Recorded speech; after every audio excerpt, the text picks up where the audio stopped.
الحمد لله رب العالمين والصلاة والسلام على أشرف الأنبياء والمرسلين أما بعد فأعوذ بالله من الشيطان الرجيم من همزه ونفخه ونفثه بسم الله الرحمن الرحيم رب اشرح لي صدري ويسر لي أمري واحلل عقدة من لساني يفقه قولي اللهم انفعنا بما علمتنا وعلمنا ما ينفعنا وزدنا علما وبشر عبادي الذين يستمعون القول فيتبعون أحسنه أولئك الذين هداهم الله وأولئك هم أولو الألباب پچھلے لیکچر میں ہم نے آیت نمبر 50 پڑھی تھی. اس آیت کریمہ کے اندر ایک تو اللہ تعالیٰ نے یہ ذکر کیا کہ اے نبی صلی اللہ علیہ وسلم ہم نے آپ کے لیے وہ عورتیں حلال کی ہیں جن کا آپ حق مہر ادا کر چکے ہوں. اس آیت کریمہ میں کچھ ایسے احکامات ہیں جن میں نبی کریم صلی اللہ علیہ وسلم کا اور باقی امت کا اشتراک ہے. ایک جیسے احکامات ہیں اور کچھ ایسے احکامات ہیں کہ جن میں نبی کریم صلی اللہ علیہ وسلم کی خصوصیت ہے. تو یہ جو حکم ہے یا ایھا النبی انا احللنا لک ازواجک اللاتی آتیت اجورہن، کہ نبی ہم نے آپ کے لیے وہ عورتیں، آپ کی وہ بیویاں حلال کی ہیں جن کو آپ ان کے حق مہر دیں، جن کو آپ حق مہر دیں، حق مہر دے کر ان سے شادی کریں تو وہ عورتیں آپ کے لیے حلال ہیں. تو اس میں یعنی عام مومن عورتوں کے لیے بھی حق مہر جن کو دیا ہو، عام مومنوں کے لیے بھی وہ ایسی عورتیں جن سے ان کے لیے شادی کرنا جائز ہے، اگر وہ ان کو حق مہر دے کر ان سے شادی کریں تو وہ ان سے شادی کر سکتے ہیں. اسی طرح نبی کریم صلی اللہ علیہ وسلم بھی اگر حق مہر جن عورتوں کو دیں تو آپ کے لیے ان عورتوں سے شادی کرنا جائز تھا. آپ نے اپنی ازواج مطہرات کو جن سے آپ نے شادی کی آپ نے ان کو حق مہر دیا.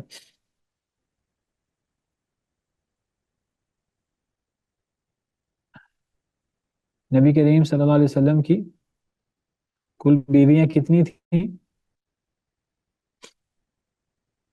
آپ کی کل بیویاں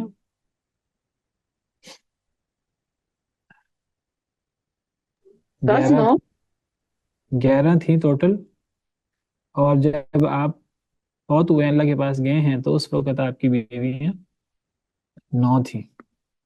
ایک وقت آپ کے نکاح میں 9 بیویاں تھیں. یہ دیگر دلائل کی بنا پر نبی صلی اللہ علیہ وسلم کی خصوصیت ہے. آپ 4 عورتوں سے زائد سے آپ شادی کر سکتے تھے. عام مومنوں کے لیے 4 سے زیادہ کی اجازت موجود نہیں ہے. تو جن عورتوں کو نبی صلی اللہ علیہ وسلم حق مہر دے دیں تو وہ عورتیں آپ کے لیے حلال ہیں. تو آپ کی کل 11 بیویاں تھیں. جب آپ فوت ہوئے اس وقت آپ کی 9 بیویاں بیک وقت آپ کے نکاح میں موجود تھیں. آپ کی 11 بیویاں کون تھیں؟ ایک سیدہ خدیجہ رضی اللہ عنہا وارضاہا، دوسری حضرت سودہ، تیسری حضرت عائشہ، چوتھی سیدہ میمونہ، ام حبیبہ، چھٹی میمونہ، زینب بنت جحش، زینب بنت جحش، حضرت صفیہ تھی، 2 زینب زینبیں تھیں، بنت خزیمہ، ام سلمہ، حضرت صفیہ وہ جو یہودی سردار کی بیٹی تھی، بیٹی تھی، حضرت صفیہ بنت حیی بن اخطب، بنو نذیر کا وہ سردار تھا، تو اس کی بیٹی تھی سیدہ صفیہ جو مسلمان ہو گئی تھی. اور حضرت میمونہ ام اوپر آ سلمہ، گئی. ام سلمہ، حضرت میمونہ اوپر آ چکی ہیں. ام سلمہ. اور کون رہ گئی ہیں؟ 10 ہو گئیں. ماریہ، حضرت جویریہ، ماریہ قبطیہ، اور حضرت ریحانہ، یہ لونڈی تھیں آپ کی.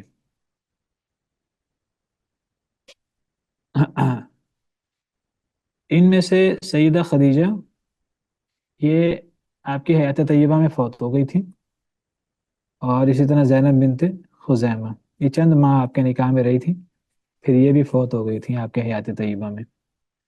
تو باقی 9 بیوی ہیں، جب آپ فوت ہوئے ہیں اللہ کے پاس تشریف لے گئے ہیں، تو آپ کی 9 بیویاں اس وقت موجود تھیں۔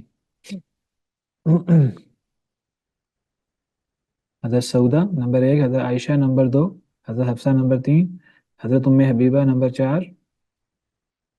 حضرت ام سلمہ کو پہلے کر لیں، کیوں پہلے کر لیں بتاتا ہوں۔ حضرت، ہاں،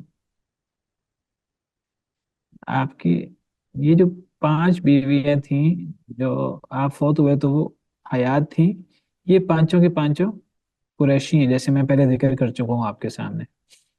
حضرت سعودہ بھی قریشی ہیں، حضرت عائشہ بھی قریشی ہیں، حضرت حفصہ بھی قریشی ہیں، حضرت ام حبیبہ بھی قریشی ہیں، حضرت عائشہ ابو بکر صدیق کی بیٹی ہیں، حضرت حفصہ حضرت عمر کی بیٹی ہیں، حضرت ام حبیبہ ابو سفیان کی بیٹی ہیں رضی اللہ عنہم وارضاہم اجمعین، حضرت ام سلمہ بھی قریشی ہیں، حضرت سعودہ بھی قریشی ہیں۔ باقی جو 4 ہیں، حضرت میمونہ، حضرت زینب بنت جہش جو حیات تھیں، حضرت زینب بنت خزامہ پہلے فوت ہو گئی تھی، حضرت میمونہ، حضرت زینب بنت جہش، اور حضرت صفیہ اور حضرت جویریہ، یہ 4 قریشی نہیں تھی۔ تو یہ آپ کی ٹوٹل 9 بیویاں تھیں جب آپ فوت ہوئے، آپ کے بیک وقت آپ کے نکاح میں ٹوٹل 11 بیویاں تھیں۔ تو ان سب کو آپ نے حق مہر دیا تھا، ان میں حضرت صفیہ کو اور حضرت جویریہ کو، ان 2 کو، یہ لونڈی تھیں آپ کی، آپ نے انہیں آزاد کر کے ان سے نکاح کر لیا تھا، اور آپ نے ان کی آزادی کو ان کا حق مہر بنایا تھا۔ باقیوں کو آپ نے حق مہر دیا تھا باقاعدہ۔ عام طور پر آپ کی بیویوں کا حق مہر 12.5 اوقیہ، 12 اوقیہ اور نصف ہوتا تھا۔ حضرت ام حبیبہ کو نجاشی نے، حبشہ کے بادشاہ نے، نبی کریم صلی اللہ علیہ وسلم کی طرف سے حق مہر دیا تھا، شاید 4000 درہم، واللہ عالم۔ تو سب ازواج مطہرات کو آپ نے حق مہر دیا، ساری ازواج مطہرات کو دیا، سوائے ان 2 کے جنہیں آپ نے آزاد کر دیا، اور ان کی آزادی کو، کسی کو آزاد کرنا گویا کہ اگر اسے خرید کر آزاد کیا جائے تو اس کی تو کافی مالیت ہوتی تھی، تو گویا کہ کافی مالیت، آزادی کو آپ نے حق مہر قرار دیا، تو سب کو آپ نے حق مہر دیا۔ تو یہ مطلب ہے، یا ایھا النبی انا احللنا لک ازواجک اللاتی آتیت اجورہن، اے نبی ہم نے آپ کے لیے وہ بیویاں حلال کی جن کو آپ نے ان کا حق مہر دے دیا ہو، وما ملکت یمینک، اور وہ عورتیں بھی آپ پر حلال ہیں جن کے آپ کا دایاں ہاتھ مالک ہو۔ کیا مطلب؟ آپ کی لونڈی ہے، مما افاء اللہ علیک، ان سے جو اللہ آپ پر لوٹائے۔ اللہ آپ پر لوٹائے سے مراد مال غنیمت میں یا مال فے میں؟ اس میں بھی نبی کریم صلی اللہ علیہ وسلم دیگر مسلمانوں کے ساتھ مشترک ہیں اس حکم میں۔ دیگر مسلمانوں کے لیے بھی لونڈی، اس سے استمتاع، اس سے جنسی تعلق جائز ہے، نکاح کے بغیر بھی لونڈی ہونا، اس سے اگر اس کی کہیں شادی نہ ہو تو اس سے جنسی تعلق قائم ہو سکتا ہے۔ نبی کریم صلی اللہ علیہ وسلم کے لیے بھی یہ حکم تھا۔ حضرت ماریہ کی بتیہ حضرت جویریہ آپ کی، حضرت ریحانہ آپ کی لونڈی تھی، واللہ عالم۔ وبنات عمك وبنات عماتك وبنات خالك وبنات خالاتك اللاتي هاجرن معك، آپ کی چچا کی بیٹیاں، آپ کی پھوپھی کی بیٹیاں، آپ کے ماموں کی بیٹیاں، آپ کی خالہ کی بیٹیاں، یہ بھی آپ پر حلال ہیں اگر آپ ان سے شادی کرنا چاہیں۔ اللاتی ہاجرن معک، وہ جنہوں نے ہجرت کی آپ کے ساتھ۔ آپ کے ساتھ ہجرت کرنے سے مراد میں بیان کر چکا ہوں، اس سے مراد یہ نہیں ہے کہ آپ کی معیت میں انہوں نے ہجرت کی، کیونکہ آپ کی معیت میں تو صرف سیدنا ابوبکر صدیق نے ہجرت کی ہے اللہ کے حکم سے۔ آپ کے ساتھ ہجرت کرنے سے مراد یعنی جب آپ نے ہجرت کی اس دور میں آپ کی طرح انہوں نے بھی ہجرت کی۔ وہ عورتیں. اس کا ذکر کیوں ہے؟ بعض مفسرین بیان کرتے ہیں اس کا ذکر سے مراد یہ ہے، اس میں بھی نبی کریم صلی اللہ علیہ وسلم دیگر مسلمانوں کے ساتھ مشترک ہیں. دیگر مسلمان بھی اپنے ماموں، اپنے چچا، اپنی پھپھو، اپنے ماموں، اپنی خالہ کی بیٹیوں سے شادی کر سکتے ہیں، جس طرح آپ شادی کر سکتے تھے. اس کا ذکر کیوں ہے اور اللہ نے اس کو ایک احسان کے طور پر اور ایک دین کے طور پر اللہ نے اس کو بیان کیا ہے؟ بعض مفسرین کہتے ہیں اس کا ذکر اس لیے ہے کہ اصل میں پچھلے ادیان میں، پچھلی نبیوں کی ان تعلیمات میں، اس میں فرق تھا.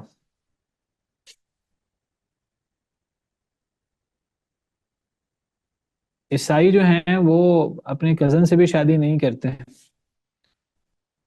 7 پشتوں تک جن سے رشتہ داری ہوتی ہے ان کے ہاں ان سے بھی شادی نہیں ہے. اور یہود تو وہ بھانجیوں اور بھتیجیوں سے بھی شادی کر لیتے ہیں، یعنی بھائی کی بیٹی اور بہن کی بیٹی سے بھی شادی کر لیتے ہیں. اسلام میں بھائی کی بیٹی اور بہن کی بیٹی یہ اللہ نے حرام کر دی ہیں، لیکن یہ جو چچا کی بیٹی، پھوپھی کی بیٹی، خالہ کی بیٹی، ماموں کی بیٹی، یہ اسلام میں حلال ہے، جو فائنل تعلیمات ہیں. تو گویا کہ اسلام ایک میانہ روی کا دین ہے، اور ایک فائنل اللہ کی طرف سے جو حکم ہے آخری، وہ یہی ہے کہ بھائی کی بیٹی، بہن کی بیٹی وغیرہ نیچے تک 7 رشتے اللہ نے حرام کیے ہیں، جس کا ذکر سورہ نساء میں موجود ہے. 3 رشتے تو ڈائریکٹ ہیں، ایک تو ماں، ایک بیٹی اور ایک بہن. حرمت علیکم امہاتکم، ماں. اور ماں سے مراد اپنی ماں ہو، سگی ماں، اپنی ماں ہو یا باپ کی ماں ہو یا ماں کی ماں ہو اوپر تک، دادی، نانی، یہ سب ماں میں آتی ہیں. پھر بیٹی یعنی حقیقی بیٹی، تو بیٹی سے مراد اپنی بیٹی، بیٹے کی بیٹی، بیٹی کی بیٹی نیچے تک، یعنی بیٹی، پوتی، نواسی، یہ سب بیٹیوں میں، بیٹیوں کے حکم میں ہے. پھر بہن، تو بہن سے مراد 3 قسم کی بہنیں ہیں. سگی بہنیں، 3 قسم کی بہنیں سگی ہوتی ہیں، ستیلی نہیں. سگی سے مراد جو ماں باپ دونوں کی طرف سے شریک ہو، وہ بھی سگی ہے، وہ زیادہ قریبی رشتہ ہے. یا جو صرف باپ کی طرف سے سگی ہو، جس کو باپ شریک بہن یا الاتی بہن کہتے ہیں، وہ بھی سگی ہے باپ کی طرف سے. یا پھر جو صرف ماں کی طرف سے، وہ ماں کی طرف سے سگی ہے.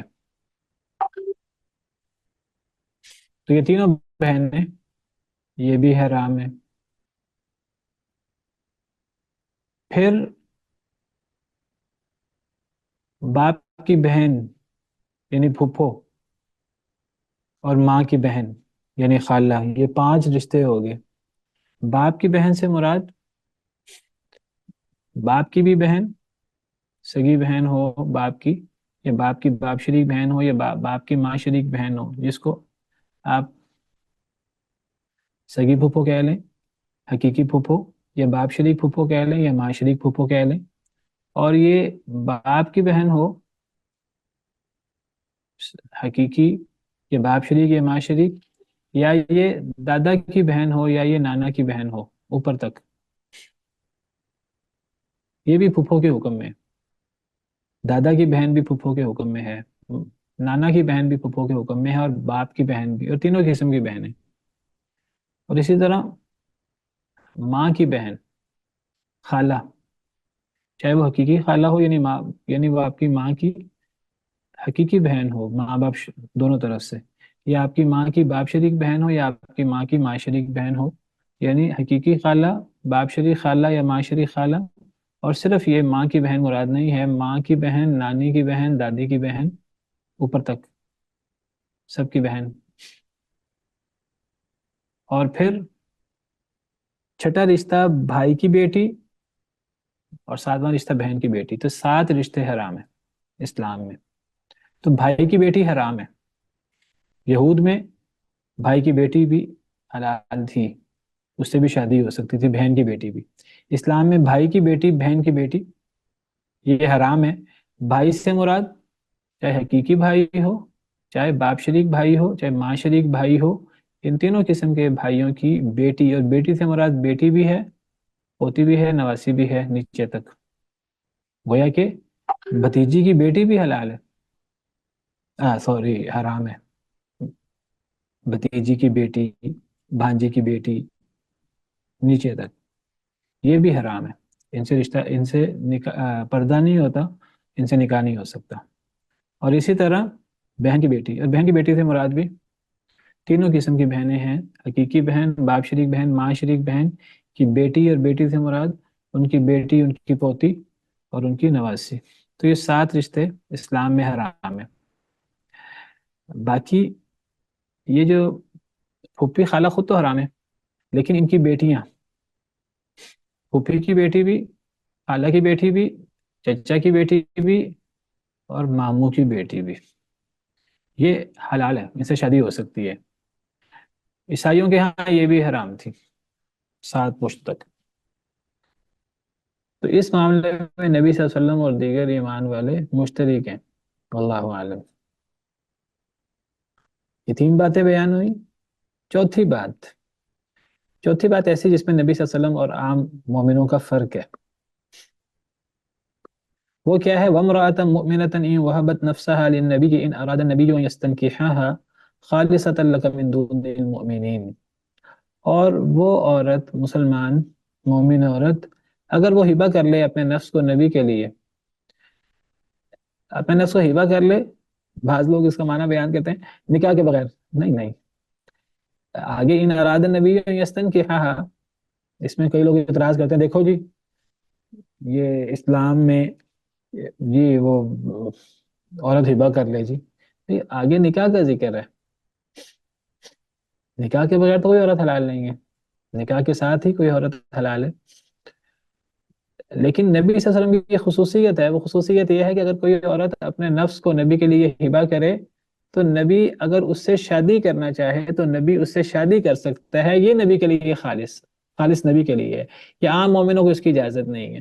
تو کوئی عورت اپنے آپ کو ہبہ کرے، نبی اگر اسے شادی کرنا چاہے تو شادی کر لے، نکاح کرنا چاہے تو نکاح کر لے. تو ہبہ سے مراد کیا ہے؟ بغیر حق مہر کے یا بغیر ولی کے.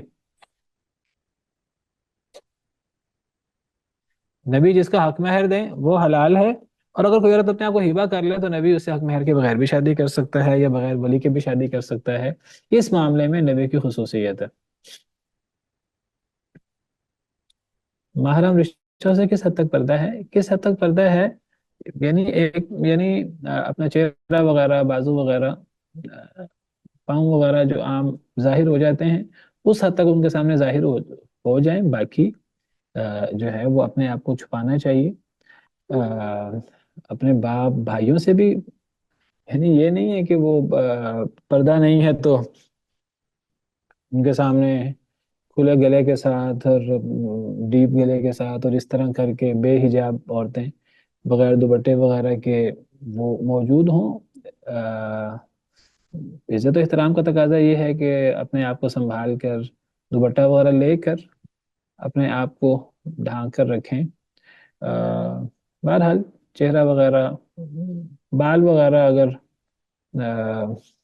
وہ کھل سکتے ہیں، کہ اگر اس میں کھولے ہوں تو اجازت ہے. ہاتھ پاؤں وغیرہ.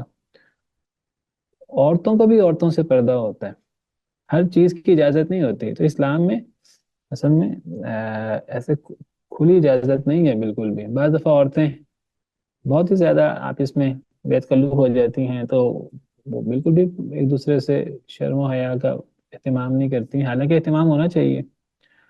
تو حدود ہیں اسلام میں. تو بہرحال جن سے پردہ نہیں ہے تو ان کے سامنے یہ چیزیں ننگی ہو سکتی ہیں کچھ حدود میں رہ کر. واللہ عالم. یہ خالص ہے آپ کے لیے مومنین کے علاوہ. قد علمنا ما فرضنا علیہم فی ازواجہم، ہم نے جان لیا، تحقیق ہم نے جان لیا جو ہم نے مقرر کیا ہے ان پر، یعنی مومنوں پر، فی ازواجہم ان کی بیویوں کے بارے میں، وما ملکت ایمانہم اور ان کی لونڈیوں کے بارے میں، یعنی بیویوں کے بارے میں اور لونڈیوں کے بارے میں جو احکامات اللہ نے مومنوں کے لیے رکھے ہیں، اللہ کو ان کا بھی پتہ ہے، جو نبی کے لیے اللہ نے رکھے ہیں اللہ کو ان کا بھی پتہ ہے۔ اللہ نے نبی صلی اللہ علیہ وسلم کو بعض چیزوں میں خاص رعایت دی ہے، کیوں دی ہے؟ لِكَيْ لَا يَكُونَ عَلَيْكَ حَرَج، تاکہ نہ ہو آپ پر کوئی حرج۔ آپ کے لیے اللہ نے رعایت رکھی ہے کہ عورت اپنے آپ کو ہبہ کر لے بغیر حق مہر کے، بغیر ولی کے، آپ اس سے شادی کر سکتے ہیں اگر آپ اس سے شادی کرنا چاہیں۔ صحیح بخاری وغیرہ کی حدیث ہے کہ ایک عورت نے چاہا کہ نبی صلی اللہ علیہ وسلم کی زوجیت میں آ جائے، اس نے کہا نبی صلی اللہ علیہ وسلم سے کہ اے اللہ کے نبی صلی اللہ علیہ وسلم، اگر آپ مجھ سے شادی کرنا چاہیں تو آپ مجھ سے شادی کر لیجئے۔ گویا کہ اس نے اپنے آپ کو ہبہ کیا، تو نبی صلی اللہ علیہ وسلم نے، آپ کو رغبت نہیں تھی اس سے شادی کرنے میں، تو آپ نے اس کی شادی ایک اپنے صحابی سے کروا دی۔ آپ نے ایک صحابی، آپ نے کہا، آپ کو خود رغبت نہیں تھی شادی کرنے کی، تو آپ نے کہا صحابہ کرام میں سے کہ تم میں سے کون اس عورت سے شادی کرنا چاہتا ہے؟ تو ایک صحابی نے عرض کیا کہ میں اس عورت سے شادی کرنا چاہتا ہوں، میری بیوی نہیں ہے۔ تو نبی صلی اللہ علیہ وسلم نے فرمایا کہ تمہارے پاس کوئی حق مہر دینے کی کوئی چیز ہے؟ وہ کیا عرض کرنے لگے میرے پاس تو حق مہر دینے کے لیے کچھ بھی نہیں ہے۔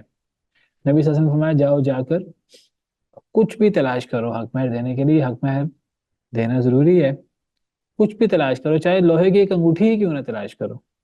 وہ اتنے غریب صحابی تھے اور ایسا وہ دور تھا غربت کا کہ وہ تلاش کرنے گئے، ان کو لوہے کی انگوٹھی بھی نہ ملی دینے کو۔ انہوں نے کہا میں اپنی چادر دے دیتا ہوں۔ نبی صلی اللہ علیہ وسلم نے فرمایا تم چادر دو گے تو تم خود کیا پہنو گے؟ آپ نے فرمایا چلو تمہیں کوئی قرآن کی صورت یاد ہے، قرآن یاد ہے؟ اور اس کرنے لگے جی مجھے فلاں فلاں صورتیں یاد ہیں۔ آپ نے فرمایا کہ چلو تم اپنی بیوی کو حق مہر کے طور پہ یہ صورتیں ہی پڑھا دینا۔ کتنا بابرکت حق مہر تھا قرآن اور قرآن کی تعلیم، تو آپ نے ان کی شادی کروا دی۔ انکحتکھا بما معک من القرآن، آپ نے فرمایا میں نے اس عورت سے تیری شادی کر دی ہے۔ حق مہر کیا ہے؟ جو تیرے پاس قرآن ہے، تم نے یہ قرآن سکھانا ہے اپنی بیوی کو۔ جب اس قسم کا کوئی نکاح ہوتا ہے تو یہ حق مہر، اس کو بعد لوگ اس کی پرواہ نہیں کرتے، حالانکہ یہ بھی حق مہر ہے، جس نے دوسرا حق مہر دینا ہوتا ہے یہ حق مہر بھی ادا کرنا ہوتا ہے۔ بعض دفعہ کچھ لوگ حق مہر میں، جس طرح اسلام ہے، یا کچھ لوگ حق مہر میں کہہ دیتے ہیں جی میں کچھ عورت کے گھر والے کہتے ہیں ہم حق مہر نہیں لیں گے، وہ حق مہر یہ ہے کہ جی یہ حفظ کرا دیں، یا یہ دینی تعلیم اور فلاں اور فلاں، یا نکاح کے وقت کچھ ایسی شرائط رکھ لی جاتی ہیں، بعض دفعہ مردوں کی طرف سے، بعض دفعہ عورتوں کی طرف سے، حق مہر کے طور پہ۔ تو ایسی شرائط کو ہلکا نہیں لینا چاہیے، کیونکہ یہ بہت اہم شرط ہے۔ نبی صلی اللہ علیہ وسلم نے صحابی سے فرمایا تھا کہ کچھ تلاش کرو، چاہے لوہے کی انگوٹھی کیوں نہ ہو، اور جب کچھ بھی نہیں ملا تو آپ نے کہا کہ کچھ قرآن یاد ہے؟ تو انہوں نے کہا قرآن یاد ہے، تو آپ نے فرمایا کوئی قرآن سکھا دینا۔ تو جس طرح حق مہر دینا ضروری ہے، اس طرح اگر کوئی ایسی شرط قائم ہو جائے تو اس کو پورا کرنا بھی ضروری ہے۔ تو بہرحال اس میں نبی صلی اللہ علیہ وسلم نے، اللہ نے نبی صلی اللہ علیہ وسلم کے لیے بعض جگہ پر رعایت رکھی ہے۔ کیوں رعایت رکھی ہے؟ آپ پر دیگر ذمہ داریاں ہیں تو اللہ نے بعض جگہ پر آپ کے لیے رعایت رکھی تاکہ آپ پر حرج نہ ہو۔ وَكَانَ اللَّهُ غَفُورًا رَحِيمًا، اور ہیں اللہ تعالیٰ بہت بخشنے والے، بہت رحم کرنے والے۔ تُرْجِي مَن تَشَاءُ مِنْهُنَّ وَتُؤْوِي إِلَيْكَ مَن تَشَاءُ،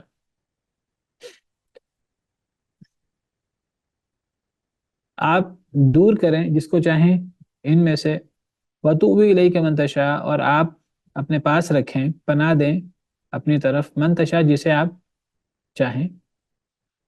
وَمَنِ ابْتَغَيْتَ مِمَّنْ عَزَلْتَ فَلَا جُنَاحَ عَلَيْكَ، اور جسے آپ قریب کرنا چاہیں ان عورتوں میں سے جنہیں آپ نے دور کر دیا ہے، تو آپ پر کوئی حرج نہیں ہے۔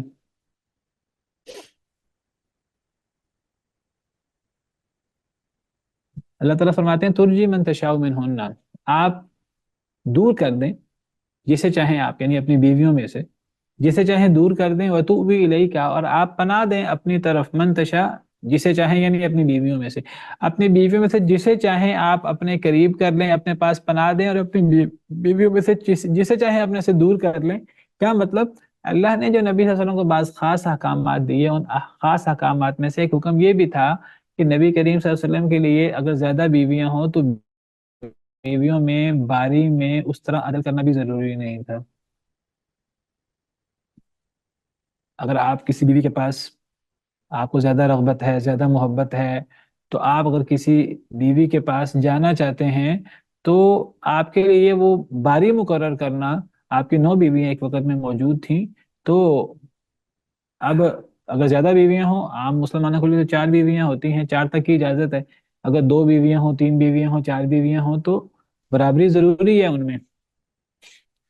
ایک ایک دن ان کے گھر جایا جائے، یا 2 2 دن، 3 3 دن کر کے مقرر کر لیے جائیں تو ان کے پاس جایا جائے۔ تو نبی صلی اللہ علیہ وسلم کے لیے بھی اس کی پابندی ہونی چاہیے تھی، لیکن اللہ نے یہ پابندی آپ سے دور کر دی۔ اللہ نے فرمایا آپ جس بیوی کو دور کرنا چاہیں دور کر دیں، جس کو قریب کرنا چاہیں قریب کر لیں۔ کیا مطلب؟ یعنی اگر آپ کسی کے گھر 2 3 دن آپ جانا چاہیں تو آپ چلے جائیں، کسی کے گھر 1 دن جانا چاہیں تو آپ چلے جائیں، کسی کے گھر نہ جانا چاہیں تو آپ نہ جائیں۔ نبی صلی اللہ علیہ وسلم کے لیے یہ پابندی نہیں تھی، لیکن نبی صلی اللہ علیہ وسلم کا اخلاق عالیہ کیا تھا؟ اللہ نے آپ پر یہ پابندی کیوں اٹھائی؟ آپ پر اللہ نے اتنی بھاری ذمہ داری نبوت کی دیگر چیزوں کی ڈالی تھی کہ اللہ نے ان معاملات میں نبی صلی اللہ علیہ وسلم کو ریلیکسیشن دی۔ لیکن آپ کا اخلاق عالیہ آپ دیکھیے کہ اللہ نے نبی صلی اللہ علیہ وسلم کو اس کی اجازت دی، نبی صلی اللہ علیہ وسلم اس کے باوجود عدل کرتے تھے، جس حد تک ہوتا تھا آپ عدل کرتے تھے، اگرچہ اللہ نے آپ کو اجازت دی۔ اور کیوں اجازت دی ابھی آگے آ رہا ہے۔ جیسے پیچھے ہم نے پڑھا کہ اللہ نے کوئی عورت اپنے آپ کو آپ کے لیے ہبہ کرے تو آپ کے لیے یہ جائز تھا عام مومنوں کو چھوڑ کر، تاکہ آپ پر کوئی حرج نہ ہو، کیونکہ آپ پر اتنی بھاری ذمہ داریاں تھیں، تو اللہ نے بعض جگہوں پر آپ کو ریلیکسیشن دی۔ جس طرح اللہ نے آپ کو بیوی کی تعداد کے بارے میں ریلیکسیشن دی، اس کے پیچھے کئی اور دینی سیاسی مقاصد بھی تھے، تو اللہ نے وہ پابندی بھی آپ پر بیویوں کی تعداد کی بھی نہیں رکھی۔ اسی طرح اللہ تعالیٰ نے کوئی عورت ہبہ کرے اپنے آپ کو، اللہ نے اس کی بھی اجازت دی، اور اللہ نے یہ اجازت بھی دی کہ آپ کے لیے باری مقرر کرنا ضروری نہیں ہے۔ آپ جس بیوی کے گھر نہ جانا چاہیں آپ نہ جائیں، جس بیوی کے گھر جانا چاہیں چلے جائیں، آپ باری آگے پیچھے کر لیں۔ اور اگر آپ نے کسی بیوی کو دور کیا، آپ اسے گھر نہیں جاتے، پھر آپ کسی دن چلے جاتے ہیں، تو ومن ابتغیت، اور جسے آپ تلاش کرنا چاہیں، یعنی جسے آپ قریب کرنا چاہیں، ابتغا تلاش کرنا، قریب کرنا، اور جسے آپ قریب کرنا چاہیں اس بیوی سے جسے آپ نے دور کر دیا ہے، آپ اس کے گھر نہیں جا رہے، لیکن اگر آپ کسی وقت چلے جاتے ہیں، کسی دن چلے جاتے ہیں، آپ پر کوئی حرج نہیں ہے، بیوی آگے سے اعتراض نہیں کر سکتی۔ اصل میں نبی صلی اللہ علیہ وسلم کو اتنی گوناگون مصروفیات اور اتنی بڑی ذمہ داریاں تھیں، اللہ نے ان معاملات میں آپ کو ریلیکسیشن دی۔ کیوں ریلیکسیشن دی؟ کہ آپ کو ان چیزوں کی بہت زیادہ ٹینشن نہ ہو، اور آپ کو ان چیزوں کی بہت توجہ نہ ہو۔ نبی صلی اللہ علیہ وسلم تو ان دینی احکامات کو بڑے اہتمام کے ساتھ آپ ادا کرتے تھے، بہت اہتمام کے ساتھ آپ ادا کرتے تھے، تو اللہ نے آپ کے لیے آسانی کی۔ اور ایک وجہ اور بھی تھی، وجہ یہ تھی کہ بیویاں ان معاملات میں آپ کو الجھانا دیں۔ بیوی کہیں جی وہ میری باری تھی، آپ نے میرے پاس کم وقت گزارا ہے، یہ کیا ہے وہ کیا ہے، تاکہ بیویوں کی ڈیمانڈ کم ہو جائے۔ ورنہ اگر بیویاں آپ سے یہ ڈیمانڈ کرتی رہتی تو نبی صلی اللہ علیہ وسلم اب وہ امور رسالت نبھاتے، مسلمانوں کے معاملات، بین الاقوامی معاملات دیگر قوموں کے ساتھ۔ اب یہ سورہ احزاب مدنی صورت ہے، اب وہ دور تھا جس میں بین الاقوامی معاملات آپ نے دیگر قوموں کو اور دیگر سربراہوں کو آپ نے دین کی دعوت، اور یہ معاملات آپ نے پوری دنیا تک اللہ کا پیغام پہنچانا تھا، اس کے لیے آپ نے اقدامات کرنے تھے، تو اللہ نے یہاں آپ کو ریلیکسیشن دی۔ اور اس کی وجہ یہ تھی کہ وہ ازواج مطہرات ان معاملے میں زیادہ مین میخ نہ کریں۔ لیکن آپ کا اخلاق عالیہ کیا تھا؟ آپ نے اس سہولت سے فائدہ نہیں اٹھایا، آپ نے پورا دھیان کیا ہے اس کے باوجود باری کا۔ آپ اللہ تعالیٰ سے باقاعدہ دعا کیا کرتے تھے، اور آپ کہا کرتے تھے اللہم ھذا قسمی فیما املک فلا تلمنی فیما تملک ولا املک، یہ حدیث ہے نبی صلی اللہ علیہ وسلم کی. آپ اللہ سے دعا کیا کرتے تھے، آپ فرمایا کرتے تھے اے اللہ میں نے اپنی بیویوں میں باریوں کی، آپ ہر بیوی کے پاس ایک ایک دن جاتے تھے تو میں نے یہ تقسیم کر رکھی ہے. آپ فرماتے تھے اے اللہ یہ میری تقسیم ہے، خرچے کی، باری کی، جانے کی، تو آپ نے تقسیم کر رکھی تھی. اگر آپ سفر میں بھی جاتے تھے تو آپ ایک دفعہ ایک بیوی کو لے جاتے، اگلی دفعہ دوسری بیوی کو لے جاتے، اگلی دفعہ تیسری بیوی کو لے جاتے، اور کبھی آپ کو ڈال لیتے، جس کا نام آ جاتا آپ لے جاتے. تو آپ پورا انصاف کرتے تھے، حالانکہ اللہ کی طرف سے اجازت تھی، آپ کسی کو دور کر سکتے ہیں، کسی کو قریب کر سکتے ہیں، اور جسے دور کریں اگر آپ اس کے پاس جانا چاہیں تو کوئی حرج نہیں ہے، بیویاں تقاضا نہیں کر سکتی. لیکن اس کے باوجود نبی صلی اللہ علیہ وسلم نے پورا انصاف کیا ہے اجازت کے باوجود. یہ بالکل ایسے جیسے حضرت موسیٰ سے وہ حضرت شعیب تھے یا جو بھی تھے، انہوں نے کہا کہ آپ شادی کر لیں، میری دو بیٹیوں میں سے ایک بیٹی سے آپ شادی کر لیں، اور آپ 10 سال یا 8 سال آپ کو جو ہے نا وہ بکریوں کو چرانا ہوگا، اور یہ کرنا ہوگا اور وہ کرنا ہوگا. آپ کی مرضی ہے 10 سال کے 8 سال. اب آپ 8 سال کرتے تو پھر بھی ٹھیک تھا، آپ 10 سال کرتے پھر بھی ٹھیک تھا. قال انی اريد ان انكح احدى ابنتي هاتين على ان تاجرني 8 حجج فان اتممت 10 فمن عندك. 8 سال اگر آپ 10 سال پورے کر دیں تو آپ کی مرضی. حضرت موسیٰ نے کہا ٹھیک ہے. اب حضرت موسیٰ نے کیا پورا کیا؟ حضرت ابن عباس دیگر مفسرین کہتے ہیں حضرت موسیٰ نے 10 سال وہاں خدمت کی، حالانکہ 8 سال خدمت کر کے ان کا معاہدہ پورا ہو جاتا. لیکن یہ نبیوں کا اخلاق ہے. تو نبی کریم صلی اللہ علیہ وسلم پر اپنی بیویوں میں برابر باری مقرر کرنا لازمی نہیں تھا، اور اگر کسی بیوی کے پاس آپ جاتے تو آپ کے لیے یہ بھی ضروری نہیں تھا کہ آپ ان سے تعلق بھی جو ہے وہ ہر ایک کے ساتھ برابر تعلق قائم کریں. تو آپ کو اللہ نے اس میں اختیار دے رکھا تھا. کیوں اختیار دے رکھا تھا؟ کہ اللہ فرماتے ہیں ذالک ادنی ان تقر اعینہن، یہ زیادہ قریب ہے ان تقر اعینہن کہ ٹھنڈی رہیں ان کی آنکھیں. کن کی آنکھیں؟ بیویوں کی. یعنی اگر نبی صلی اللہ علیہ وسلم سے کچھ اونچ نیچ ہو جائے اپنی دیگر ذمہ داریوں کی وجہ سے تو بیوی کو شکایت پیدا نہ ہو. جب بیوی کو پتہ لگ جائے گا کہ ہمارا استحقاق ہی نہیں ہے کہ نبی صلی اللہ علیہ وسلم ہم سے انصاف کریں، تو اگر نبی صلی اللہ علیہ وسلم سے اونچ نیچ ہو جائے تو بیویوں کو شکایت نہیں ہوگی. دیکھیں شکایت کب ہوتی ہے؟ جب کسی کو ہو کہ میرا استحقاق ہے، جب کسی کے دل میں ہے کہ میرے شوہر پر اللہ نے یہ ذمہ داری رکھی ہی نہیں، تو وہ استحقاق بھی نہیں سمجھے گی. جب وہ استحقاق نہیں سمجھے گی تو اس کے دل میں نبی کے بارے میں کوئی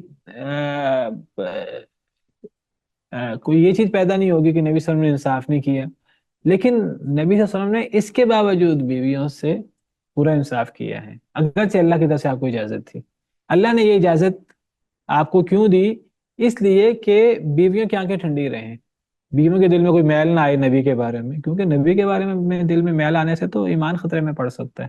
وہ ہے کہ اس میں اللہ تعالیٰ نے نبی صلی اللہ علیہ وسلم کی بیویوں کے لیے آسانی رکھی، اور فرمایا کہ تمہارے نبی کی ذمہ داری نہیں ہے تمہارے بارے میں باری میں اور ان چیزوں میں انصاف کرے. لیکن نبی صلی اللہ علیہ وسلم اس کا دھیان کیا. یہ زیادہ قریب ہے کہ ان کی آنکھیں ٹھنڈی ہوں، ولا يحزن، اور وہ غمگین نہ ہوں، ويرضين، اور وہ راضی ہو جائیں، بما آتيتهن كلهن، جو بھی آپ انہیں دیں. اگر آپ کچھ اونچ نیچ ہو جائے آپ سے دینے میں، ان کے دل میں کوئی میل نہ آئے. اس کا کتنا فائدہ تھا ازواج مطہرات کا، آپ تصور کر سکتے ہیں. واللہ يعلم ما في قلوبكم، اور اللہ جانتا ہے جو تمہارے دلوں میں ہے. وكان اللہ علیما حلیما، اور ہے اللہ تعالیٰ بہت جاننے والے، بہت حلم والے. ظاہری طور پر اللہ نے نبی صلی اللہ علیہ وسلم سے پابندی ہٹا دی، اور اللہ نے فرمایا کہ تمہارے دلوں میں جو اللہ جانتا ہے. اصل میں ظاہری پابندی بھی ہٹا لی، اور جو دل ہے، دل تو کئی دفعہ انسان کے اختیار میں ہی نہیں ہوتا، دل کی پابندی پہلے ہی نہیں تھی. لیکن میں نے بتایا نبی صلی اللہ علیہ وسلم اس کے باوجود آپ کا اخلاق عالیہ یہ تھا کہ آپ اس کے باوجود انصاف کرتے تھے. نبیوں کا اخلاق یہی ہوتا ہے، جیسے حضرت موسیٰ کے حوالے سے، دیگر انبیاء کے حوالے سے بھی ایسی چیزیں ہمیں ملتی ہیں. تو نبی صلی اللہ علیہ وسلم نے اس کے باوجود انصاف کیا. آپ سے نہیں ملتا کہ آپ نے بیویوں کی باری میں اونچ نیچ کی ہو، حالانکہ آپ کو اجازت تھی. اور آپ فرمایا کرتے تھے، آپ اجازت کے باوجود آپ اللہ سے دعا کیا کرتے تھے، اور آپ اللہ کو گویا کہ گواہ بنایا کرتے تھے کہ اے اللہ یہ میری تقسیم ہے، جو میں اختیار رکھتا ہوں میں نے پوری تقسیم برابر کر رکھی. اللہم ھذا قسمی فیما املک، اے اللہ یہ میری تقسیم ہے جو میں اختیار رکھتا ہوں، جتنا میں اختیار رکھتا ہوں میں نے تقسیم کر رکھی ہے برابر. فلا تلمنی فیما تملک ولا املک، اے اللہ جس کے آپ مالک ہیں میں مالک نہیں ہوں، اگر اس میں مجھ سے کچھ اونچ نیچ ہو جائے تو مجھے ملامت نہ کرنا. کیا مراد ہے اس سے؟ یعنی میرا دلی میلان کسی کی طرف زیادہ ہو جائے، وہ دل پوری طرح انسان کے اختیار میں نہیں ہوتا. تو اگر مجھے کسی سے زیادہ محبت دلی طور پر ہو جائے، میرا دل کا رجحان کسی کی طرف زیادہ ہو جائے، تو اے اللہ دل پوری طرح انسان کے اختیار میں نہیں ہوتا، تو اس میں مجھے ملامت نہ کرنا. کیا مراد ہے؟ نبی صلی اللہ علیہ وسلم کا دلی میلان حضرت عائشہ کی طرف زیادہ تھا. حضرت عائشہ کی کچھ ایسی خصوصیات تھی. ایک تو وہ واحد کنواری آپ کی بیوی تھی، اور پھر اور خوبصورت اور دیگر جو وجوہات تھیں کہ حضرت ابوبکر کی بیٹی، اور ان کا علم و فضل. اللہ کی ہر کام میں اپنی حکمت ہوتی ہے. آپ سے شادی سے پہلے، حضرت عائشہ سے شادی سے پہلے باقاعدہ آپ کو خواب میں دکھایا گیا کہ آپ کی حضرت عائشہ سے شادی ہوگی، اور نبی صلی اللہ علیہ وسلم کو حضرت عائشہ سے سب سے زیادہ محبت تھی.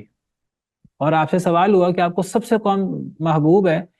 آپ کا ہر صحابی سے اتنا اچھا تعلق تھا، ہر صحابی سے اتنے حسن اخلاق سے پیش آتے تھے، ہر صحابی سمجھتا تھا کہ نبی صلی اللہ علیہ وسلم سب سے زیادہ مجھ سے محبت کرتے ہیں. حضرت عمر بن عاص مسلمان ہوئے، جب بھی نبی صلی اللہ علیہ وسلم سے ملتے، آپ صلی اللہ علیہ وسلم ان سے بہت اچھے طریقے سے پیش آتے، تو ان کا خیال ہوا کہ نبی صلی اللہ علیہ وسلم دنیا میں سب سے زیادہ مجھ سے محبت کرتے ہیں. تو آپ سے سوال کرتے ہیں اے اللہ کے رسول آپ کو سب سے زیادہ کس سے محبت ہے؟ تو نبی صلی اللہ علیہ وسلم فرماتے ہیں عائشہ سے. وہ مطمئن ہو گئے، انہوں نے کہا یہ تو عورتوں کی بات ہو رہی ہے. انہوں نے کہا نہیں نہیں، میں مردوں کو پوچھ رہا ہوں. تو آپ نے فرمایا عائشہ کے باپ سے. یعنی یہ نبی صلی اللہ علیہ وسلم کا اتنا اخلاق عالیہ تھا کہ ہر صحابی سمجھتا تھا کہ سب سے زیادہ مجھ سے محبت ہے. اور نبی صلی اللہ علیہ وسلم کو سب سے زیادہ محبت حضرت عائشہ سے تھی، حضرت عائشہ کے باپ ابو بکر سے تھی. ان کے فضائل اور ایسی وجوہات تھیں، اور جو ان کے بارے میں بکواس کریں اور پھر ساتھ ساتھ نبی صلی اللہ علیہ وسلم سے محبت کا دعویٰ بھی کریں، اس سے بڑی منافقت کیا ہوگی؟ نبی صلی اللہ علیہ وسلم سے محبت کا دعویٰ، اور نبی صلی اللہ علیہ وسلم جس سے سب سے زیادہ محبت کریں ان پر کفر کی اور لعنتیں، اللہ معاف کرے. سیدہ عائشہ کے بارے میں کیا بکواسات لوگ کرتے ہیں، وہ کبھی آپ سن لیں تو انسان کا دل دہل کے رہ جاتا ہے، اللہ معاف کرے. وَكَانَ اللَّهُ عَلِيمًا حَلِيمًا، اللہ بہت جاننے والے اور اللہ بہت حکمت والے، بہت حلم والے. لا يحل لك النساء من بعد، نہیں حلال آپ کے لیے عورتیں اس کے بعد، مزید عورتوں سے شادی نہیں کر سکتے. وَلَا أَن تَبَدَّلَ بِهِنَّ، اور نہ یہ جائز ہے کہ آپ بدلیں ان عورتوں کو، من ازواجن بیویوں سے. بیٹھ جاؤ. اور آپ یہ بھی نہیں کر سکتے کہ آپ بیویوں کو بدل دیں. وَلَوْ أَعْجَبَكَ، یعنی بدلنے سے مراد کیا ہے؟ یعنی اب آپ مزید عورت سے شادی نہیں کر سکتے. اگر آپ کی اس وقت 9 بیویاں ہیں تو آپ مزید عورت سے شادی نہ کریں. اور یہ بھی نہیں ہے کہ آپ کہیں کہ جی 9 ہی رکھنی ہے، کہ ایک کو طلاق دے کے کسی دوسری کو بدلا جا سکتا ہے. ایک کو طلاق دے کے مزید بھی نہیں کرنی. وَلَوْ أَعْجَبَكَ حُسْنُهُنَّ، اگرچہ اچھا لگے آپ کو ان کا حسن ہی. اس سے پتہ لگتا ہے کہ حسن کی بنا پر بھی شادی ہوتی ہے اگر ایمان موجود ہو. اگرچہ آپ کو ان کا حسن اچھا بھی لگے، پھر بھی آپ کسی اور عورت سے شادی نہیں کر سکتے اور کسی عورت کو بدل بھی نہیں سکتے. الا ما ملکت یمینک، سوائے اس کے کہ جو لونڈی ہو. ہاں لونڈی وہ آ سکتی ہے. یہ آیت کریمہ کب نازل ہوئی اور کیا مراد تھی اس سے؟ اس صورت میں ہم نے پڑھا کہ نبی صلی اللہ علیہ وسلم پر وہ آیات تخیر نازل ہوئی تھیں ازواج مطہرات کے بارے میں. جو ازواج مطہرات نے خرچے کا مطالبہ کیا تو آپ نے 1 ماہ کے لیے ایلا کیا، تو پھر آیات تخیر نازل ہوئی، بیویوں کو اختیار ملا کہ اگر آپ کو دنیا چاہیے تو میں پیسے دے دلا کر آپ کو فارغ کر دیتا ہوں. نبی کے ساتھ رہنے کے لیے آپ کو انہی حالات میں رہنا ہوگا جن حالات میں نبی رکھتے ہیں. اگر آپ نبی جن حالات میں رکھتے ہیں ان حالات میں رہیں گی، اللہ رسول کو اختیار کریں گی، تو آخرت میں بہت بڑا اجر ہوگا. تمام نبیوں نے آپ کو اللہ اور اللہ کے رسول کو اختیار کیا، انہی حالات میں رہنا قبول کیا. تو ایک ان کا بھی بہت بڑا امتحان تھا ازواج مطہرات کا، اور انہوں نے، اور وہ اللہ سے ڈرنے والی تھی، انہوں نے اس میں اللہ رسول کو اختیار کیا. تو گویا کہ اللہ نے اب ان کو اس کا صلہ کیا دیا؟ اللہ نے فرمایا کہ بس آپ انہی عورتوں پر اکتفا کریں، اب آپ کسی اور عورت سے شادی نہ کریں. بعض علماء کی رائے یہ ہے کہ یہ فوراً ان عورتوں کو، ازواج مطہرات کو یہ صلہ ملا، بعد میں اللہ تعالیٰ نے اجازت دے دی تھی. بعض علماء کی رائے یہ ہے. بہرحال آپ نے اس کے بعد شادی نہیں کی کسی عورت سے، اس وقت آپ کی یہی بیویاں تھیں، تو آپ نے انہی سے آپ کی شادی تھی. باقی لونڈی ہو سکتی تھی، اس میں ممانعت نہیں تھی. وَكَانَ اللَّهُ عَلَى كُلِّ شَيْءٍ رَقِيبًا، اور ہیں اللہ تعالیٰ ہر شے پر نگرانی کرنے والے، اللہ ہر شے کو دیکھ رہے ہیں۔ یا ایھا الذین آمنوا لا تدخلوا بیوت النبی، اے ایمان والو نہ تم داخل ہو نبی کے گھروں میں، نبی کے گھروں میں داخل نہ ہو۔ نبی کے گھروں سے مراد نبی صلی اللہ علیہ وسلم کی، نبی صلی اللہ علیہ وسلم نے ہر بیوی کو گھر آپ نے دے رکھا تھا، بالکل چھوٹا سا جیسا بھی تھا، تو نبی کے گھر یعنی جو نبی صلی اللہ علیہ وسلم نے بیویوں کو حجرے دے رکھے تھے تو وہ حجرے مراد ہیں۔ اے ایمان والو نبی کے گھروں میں داخل نہ ہو، الا ان یؤذن لکم، مگر یہ کہ اجازت دی جائے تمہیں، اجازت ملے، دعوت ملے تو آؤ ورنہ نہ آؤ، مگر یہ کہ اجازت دی جائے تمہیں الی طعام، کھانے کی، غیر ناظرین اناہ، نہ انتظار کرو اس کے پکنے کا، ولیکن اذا دعیتم فادخلوا، لیکن جب تمہیں بلایا جائے تو داخل ہو جاؤ، فاذا طعمتم، پس جب تم کھا لو، فانتشروا، تو بکھر جاؤ، ولا مستأنسین لحدیث، اور نہ باتوں میں مگن رہنے والے، مستأنسین مانوسیت، باتوں میں انسان لگ جائے اور باتیں کرنے میں، گپ شپ میں وقت لگا دے۔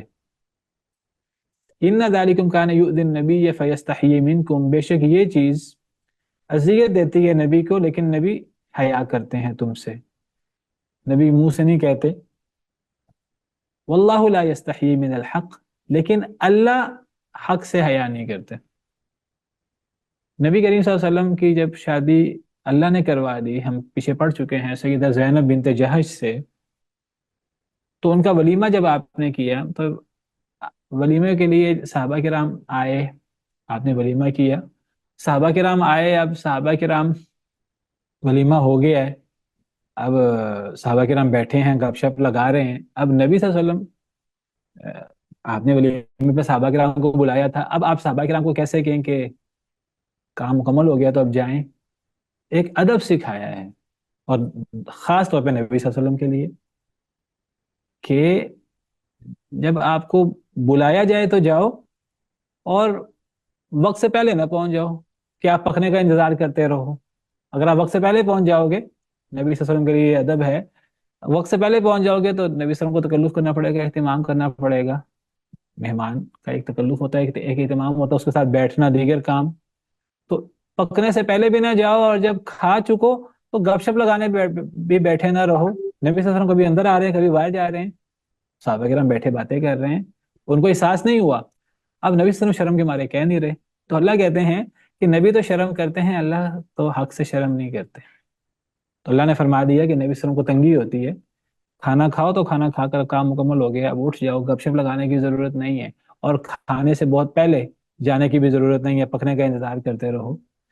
تو خاص طور پہ نبی صلی اللہ علیہ وسلم کے لیے اور عام مسلمانوں کے لیے بھی یہ احکام ہے، اور کتنے زبردست احکام ہیں۔ تو یہ اصل میں میزبان تو منہ سے کچھ نہیں کہتا لیکن دل میں تنگ ہوتا رہتا ہے۔ وَإِذَا سَأَلْتُمُوهُنَّ مَتَاعًا، جب تم سوال کرو ان سے، یعنی ازواج مطہرات سے کسی شے کا، تو سوال کرو ان سے من وراء حجاب، پردے کے پیچھے سے۔ ذَلِكُمْ أَطْهَرُ لِقُلُوبِكُمْ وَقُلُوبِهِنْ، یہ زیادہ پاک کرنے والا ہے تمہارے دلوں کو بھی اور ان کے دلوں کو بھی۔ وَمَا كَانَ لَكُمْ أَن تُؤْذُوا رَسُولَ اللَّهِ، تمہارے لائق نہیں کہ تم نبی کو اذیت دو، وَلَا أَن تَنكِحُوا أَزْوَاجَهُ مِن بَعْدِهِ أَبَدًا، اور یہ بھی جائز نہیں کہ تم شادی کرو نبی کی بیویوں سے نبی کے بعد کبھی بھی۔ ان ذالکم کان عند اللہ عظیما، بے شک یہ چیز اللہ کے نزدیک بہت بڑی ہے۔ اس کی وضاحت انشاءاللہ کل کر دوں گا، اذان ہو گئی، تکبیر ہو گئی ہے، اسی پہ بس کرتے ہیں۔ سبحان ربک رب العزت عما یصفون، وسلام علی المرسلین، والحمد للہ رب العالمین۔